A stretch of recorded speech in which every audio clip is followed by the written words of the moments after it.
Bonjour, bienvenue à tous pour cette nouvelle vidéo. Aujourd'hui, on va parler d'une pathologie très fréquente chez les populations jeunes, aussi bien les femmes que les hommes, mais plus précisément les femmes jeunes, puisqu'il s'agit de l'infection sexuelle la plus répandue dans le monde, l'infection bactérienne Chlamydia trachomatis, communément appelée la chlamydiose. On estime qu'il existe tous les ans 130 millions de personnes qui vont être infectées par cette bactérie, qui touche en moyenne entre 1 et 4% des femmes, surtout les femmes jeunes. En ce qui concerne les facteurs de risque, il en existe quelques-uns. D'abord, une activité sexuelle non protégée, quel que soit le type de rapport. Le multipartenariat, un homme ou une femme qui vont avoir des partenaires multiples au cours de la première année avec des rapports non protégés vont être exposés à un risque d'infection plus élevé que ceux de la population générale. Les signes ou les symptômes de cette infection sont variables et c'est sans doute ce qui fait toute la difficulté du diagnostic, puisqu'il faut savoir que dans près de 70 à 90% des cas, cette infection ne se manifeste par aucun symptôme.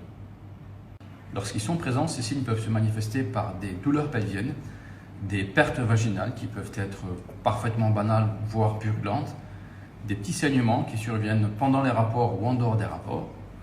Mais ce qu'il faut surtout retenir, c'est que ces signes ne sont pas spécifiques de cette infection, c'est-à-dire qu'on peut les retrouver dans d'autres types d'infections qui sont beaucoup moins graves. Le diagnostic de cette infection peut se faire de différentes manières. La première consiste à rechercher la présence de la bactérie dans les voies génitales à travers un prélèvement vaginal. La seconde recherche les anticorps dans le sang. Lorsque votre organisme est attaqué par une infection, il développe ce qu'on appelle des anticorps. Et la présence de ces anticorps dans le sang signe que vous avez déjà été en contact avec la bactérie. La principale complication de cette infection, c'est l'apparition de ce qu'on appelle une maladie inflammatoire pelvienne. Il faut savoir que cette infection, ce germe qui prend son départ au niveau du vagin, il va remonter le long de l'utérus et atteindre les trompes.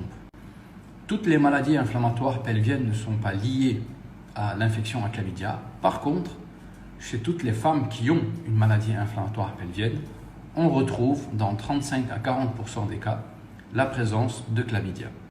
Et cette maladie inflammatoire pelvienne va entraîner une perturbation, un dysfonctionnement au niveau des trompes, ce qui serait responsable d'un risque d'infertilité qui est multiplié par 4 comparativement aux autres patientes ou aux autres femmes qui n'ont pas une infection à chlamydia.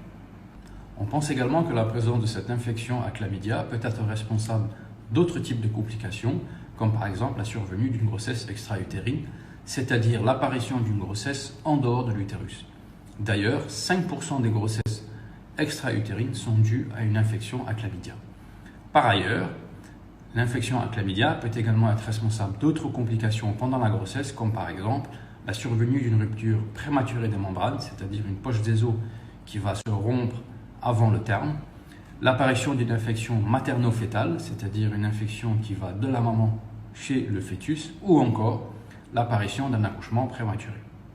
Le principe du traitement consiste à administrer une antibiothérapie, aussi bien chez la femme que chez l'homme, et faire un dosage des anticorps, c'est-à-dire s'assurer que l'organisme s'est définitivement débarrassé de cette bactérie, car le risque d'être réinfecté à nouveau n'est pas exclu.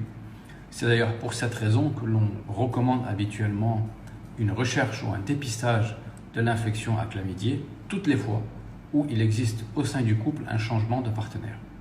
Dans la prise en charge de l'infertilité liée à cette maladie inflammatoire pelvienne par atteinte à chlamydia, la célioscopie va jouer un rôle capital, puisqu'elle va permettre d'abord de visualiser les lésions au niveau des trompes et surtout permettre de les traiter.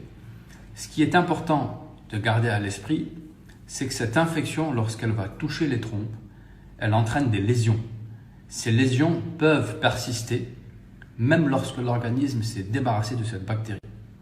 C'est-à-dire qu'avoir un test chlamydia qui est négatif, aussi bien vaginal que sanguin, ne signifie pas qu'il n'y a pas une atteinte au niveau des trompes. En résumé, retenez que c'est l'infection sexuellement transmissible la plus répandue dans le monde. Il est donc important de procéder à des dépistages réguliers, notamment en cas de changement de partenaire. Le risque d'infertilité par atteinte des trompes, il est multiplié par 4 lorsque vous avez une infection par chlamydia. Le risque de survenue d'une grossesse extra-utérine, il est plus élevé lorsqu'il y a une infection par chlamydia. Et enfin, retenez que la prise en charge de l'infertilité passe quasi systématiquement par la réalisation d'une célioscopie qui va avoir un objectif diagnostique mais surtout un objectif thérapeutique.